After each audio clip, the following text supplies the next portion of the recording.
Amit Mishra's cricketing career has been a rather strange one to say the least, because if you look at his numbers, let's say before the IPL started and then of course in the IPL itself, he always seemed like someone who could have been a mainstay for India, at least in white ball cricket, if not in red ball cricket too. And it's funny to look back at it, but Amit Mishra does actually have the distinction of being an all-format capped player for India. He's played for India in Tests, ODIs and T20Is as well. Yet there was always a feeling that perhaps there was more that could have been expected from him, and that a lot of things played his part in him not perhaps getting a long rope, injuries being one of those things. However, in a recent podcast, Amit Mishra has now actually spoken a lot about his selection issues that he had when it came to the Indian team, and he's trained his guns directly at two captains who were in charge of the Indian team when he was in fact available for selection: MS Dhoni and Virat Kohli. And he's also said something rather interesting when it comes to, let's say, how it is that players are considered for selection. Why? He said that being liked matters a lot in the team selection. Just playing good cricket isn't enough.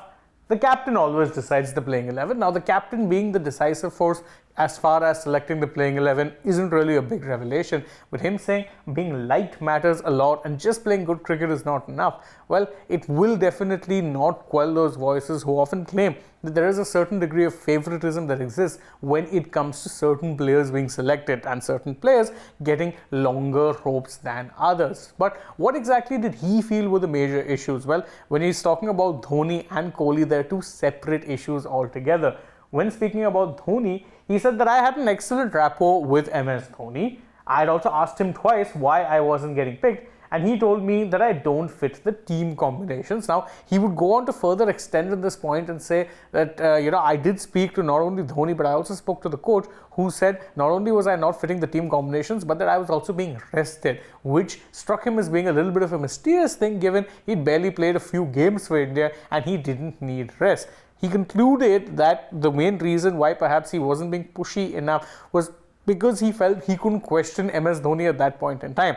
The coach did say that if he had more doubts, he could go and speak to Dhoni, but in Mishra's words, he didn't feel like he had Dhoni's trust or confidence at that point in time, so he didn't speak to him. But things changed a little bit once Virat Kohli came back in. How so? Because as Amit Mishra himself revealed, he said that Virat Kohli helped me to get my comeback in a series against Sri Lanka in 2016. And things went well from there on out, but then I got injured and never got a comeback chance thereafter. In fact, Mishra went on to add that there were certain players who would get injured at that point in time, but if they were incumbents in the playing 11, they would get recalled almost instantly when they were back. He's saying that he's not quite sure if that's the case now, and that getting injured is actually a bit of a worrisome thing. He's saying, but in his time, he's saying Ridhiman Saha got a recall, Hardik Pandya got recalled when they got injured and got fit. Again, he's saying that never really happened to me, which then only led to the conclusion that perhaps he was in fact just a stopgap. In fact, he went on to further add that he texted Virat Kohli and ended up getting no reply from him thereafter, despite the fact that Kohli said that, Mishi bhai, I'll ask and see what exactly the issue is. Now, it is, can be interpreted two ways. It could be seen as sour grapes from a former player who perhaps didn't get the chances he felt he deserved, or it could be seen as something that Indian cricket should learn from and maybe do better going forward when it comes to communicating to players why it is that they're not in the plans, at least in that very moment in time. Because in Amit Mishra's case, it felt like he was dealing with two different issues when it came to two different captains, but the only thing that really suffered was his international career. Now, what are your thoughts on what it is that Mishra ji had to say on his international call-ups or lack thereof when it came to him being in the prime of his career? You can let us know that in the comments below, and don't forget to like this video, share it with your friends, subscribe to the channel, tap the bell icon, leave us a comment, follow us also on social media. We're on Instagram, X and Facebook. Don't forget to download the Sports the Cap, and if you're already on the channel, go ahead, check out some other videos we've done as well. For now though, from my side, it is goodbye.